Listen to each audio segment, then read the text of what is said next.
এবার আমরা চলে আসি পরের প্যারায়। Next para, Tom thought further. Tom আবার ভাবতে লাগলো, আরও ভাবতে লাগলো, কারণ আগেরটা তো ফেলিউর হয়ে গেল না। আগের যে ভাবনাটা ছিল যে আমার পেটে ব্যথা, পেটে ব্যথা, পেটে ব্যথা তো উধাও হয়ে গেল, তাহলে নেক্সট ওকে ভাবতে হবে। সেই জন্য আবার ভাবতে লাগলো। টম থট ফার্দার, ফার্দার মানে আরও, আরও ভাবতে লাগলো, দেখা যাক আর কি কি আমি বার করতে পারি আমার এলমেন্ট, অসুস্থতা। সাডেনলি হি ডিসকভার্ড সামথিং। হঠাৎ সে কিছু একটা ডিসকভার করে ফেললো, পেয়ে গেল। ডিসকভার মানে অ্যাকচুয়ালি আবিষ্কার করা। ও তো সার্চ করছে যে কোথায় কি আমার এলিমেন্ট আছে, আমার কি অসুস্থতা আছে, আমার কি ইলনেস আছে। ও অ্যাকচুয়ালি ডিসকভার করে বেড়াচ্ছে, আবিষ্কার করে বেড়াচ্ছে, খুঁজে বেড়াচ্ছে।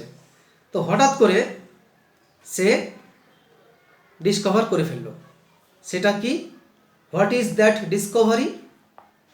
সেটা হচ্ছে one of his upper front teeth was loose. One of his upper front teeth, upper front teeth, yes. আমাদের এটা হচ্ছে আপার জ, এটা লোয়ার জ। আপার জতে যে টিথগুলো থাকে তার মধ্যে যেগুলো সামনে থাকে সেগুলো আপার ফ্রন্ট টিথ, ফ্রন্ট মানে সামনে। তাহলে আপার উপরের চোয়ালের সামনের যে দাঁতগুলো রয়েছে সেগুলো ফ্রন্ট টিথ। তো সেই দাঁতগুলোর মধ্যে একটা দাঁত তার লুজ, নড়বড়ে হয়ে আছে। He felt lucky. দাঁত নড়বড়ে হয়ে গেলে আমাদের কষ্ট হয়, দুঃখ হয় বাচ্চাদের। সে আবার লাকি, হি ফেল্ট লাকি, যে আমার দাঁত নড়ছে, কি মজা, কি মজা। He was about to groan when it occurred to him that if Aunt Polly was to know, she would surely pull it out and would hurt, and that would hurt. সে চেঁচাতে যাচ্ছিল, grown মানে চিৎকার করা, ব্যথায় যে চিৎকার করা। সেই actually দাঁত নড়বড় হয়ে গেলে তেমন কিছু ব্যথা হয় না, হয় না। কিন্তু ও তো পুরোটাই মানে অ্যাক্টিং মোডে আছে। সে ও ব্যথা, হি ওয়াজ অ্যাবাউট টু গ্রোন, সে চিৎকার করতে যাচ্ছিল, হোয়েন ইট ওয়াকার্ড টু হিম, ঠিক সেই মুহূর্তে ওর মনে পড়ে গেল, তার মাথায় একটা ধারণা এলো যে যদি if aunt Polly was to know, aunt Polly যদি জেনে যায় যে আমার দাঁত নড়বড়ে, she would surely pull it out, একদম শিওর, নিশ্চিত সে ওটাকে পুল ইট আউট, তুলে ফেলে দেবে। অ্যান্ড দ্যাট উড হার্ট, এবং তাতে আমার লাগবে, আমি ব্যথা অনুভব করবো, আমি অর্থাৎ I will feel pain. Tom thought he would hold the tooth in reserve for the present. Tom ভাবলো যে আপাতত এই দাঁতের বিষয়টা, যে দাঁত যা নড়ছে, এই যে দাঁতটা নড়ছে, এই বাহানাটা আপাতত রিজার্ভে থাক, একে আমি ইমার্জেন্সি পিরিয়ডে কাজে লাগাবো। যেদিন দেখা গেল যে টিভিতে ভালো কার্টুন আছে, ভালো প্রোগ্রাম আছে, টিভিতে একটা ভালো সিনেমা আছে, সেই রকম আর কি। তো সেই রকম পরিস্থিতিতে যেদিন আমি স্কুল যাবই না, সেই রকম পরিস্থিতিতে এই অস্ত্রটাকে আমি ইউজ করব। কি অস্ত্র? দাঁত নড়বড়ে, এই অসুখটা। কাজেই এই অসুখটা এখন থাক। He would hold the tooth in reserve for the present, আপাতত এটা এখন থাক রিজার্ভে। He remembered hearing from a doctor that a certain ailment could lay up a patient for 3 days. তার মনে পড়ছে যে কোনো একটা ডাক্তার বলেছিল, সে শুনেছে যে কোনো একটা এলিমেন্টের জন্য কোনো পেশেন্টকে 3 দিন শুয়ে থাকতে হয়। ও শুনেছে, তার মনে পড়ছে যে ডাক্তার নাকি এরকম বলেছে যে এরকমও অসুখ আছে যার জন্য পেশেন্টকে 3 দিন লে আপ, শায়িত অবস্থায় শুয়ে থাকতে হয়, bed rest, and make him lose a finger. অবশ্য তার জন্য একটা আঙুল তাকে খোয়াতে হবে, হারাতে হবে। তাহলে একটা আঙুল যদি ও হারিয়ে দেয়, বাদ যায়, তাহলে সে কিন্তু 3 দিন ছুটি পাবে। তাহলে ওকে যদি এখন আপাতত 3 দিন ছুটি নিতে হয়, একটা আঙুল বাদ দিতে হবে।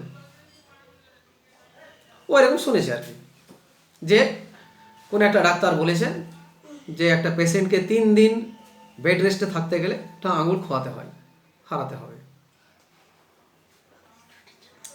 He eagerly drew his sore toe from under the seat and held it up for inspection. সে তখন কি করলো, যেহেতু ওই আঙুল কাটার বিষয়টা মনে পড়ে গেল, সঙ্গে সঙ্গে ওর মনে পড়ে গেল যে আমার পায়ের আঙুলে একটা সোর আছে, ক্ষত আছে। তো হি ইগারলি ড্রিভ হিজ সোর টো, সেই ক্ষতওয়ালা আঙুলটাকে, পায়ের আঙুলটাকে সে চাদরে ঢাকা ছিল, আন্ডার দ্য শিট, শিট মানে এখানে চাদর, সেই চাদর থেকেও খুলে বের করলো, অ্যান্ড হেল্ড ইট আপ, পাটাকে তুলে ধরলো, ফর ইন্সপেকশন করার জন্যে। যে তাই তো, ও ইন্সপেকশন করছে যে এই সোরটার জন্য আমি ছুটি পাবো তো, 3 দিন শুয়ে থাকতে পারবো তো, এইটা সে ভাবছে পাটাকে তুলে। He did not know the necessary symptoms, সে কিন্তু জানতো না যে ওই আঙুল কাটতে গেলে, আঙুল হারাতে গেলে, যার জন্য যে আমি ছুটি পাবো, সেটা করতে গেলে আমার যে ক্ষতটা আছে, সেই ক্ষততে সেই ক্ষত কি কি সিমটমস থাকতে হবে আমার ক্ষতর মধ্যে, আমার যে টোসোর, এর মধ্যে আর কি কি লক্ষণ থাকলে তবেই আমি এই সুযোগটা পাবো। সুযোগই বলা ভালো, ওর কাছে এটা সুযোগ, স্কুল না যাওয়ার সুযোগ, বাড়িতে শুয়ে থাকার সুযোগ। তাহলে আর কোন কোন সিমটম থাকলে আমি বাড়িতে শুয়ে থাকতে পারবো, এ কিন্তু এটা জানতো না। However, it seemed like a good chance. যাই হোক, তার এটাকে কিন্তু একটা গুড চান্স বলে মনে হলো। গুড চান্স, একটা ভালো সুযোগ। কোনটা ভালো সুযোগ? তার পায়ের আঙুলে সোর, ক্ষত হওয়াটাকে ওর কাছে বলে মনে হলো যে একটা গুড চান্স, সুবর্ণ সুযোগ। Tom fail to Groening, Tom এবার গ্রহণ করতে লাগলো, চিৎকার করতে লাগলো ওই ক্ষতর জন্য।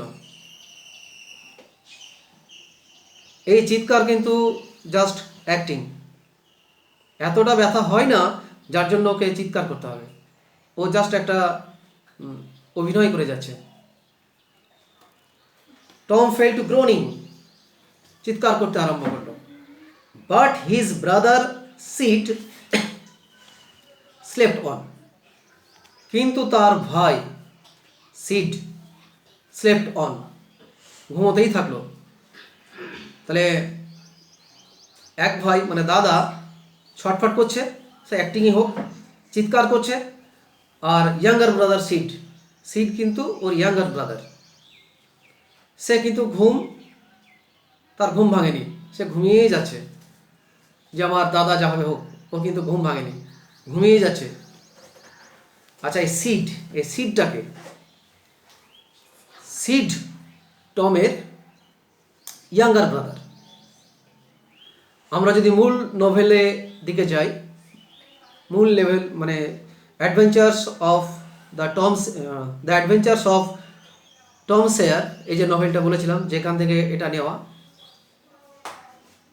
সেটা পড়লে আমরা বুঝতে পারবো যে অ্যাকচুয়ালি সিড কিন্তু তার নিজের ভাই নয়, হাফ ব্রাদার।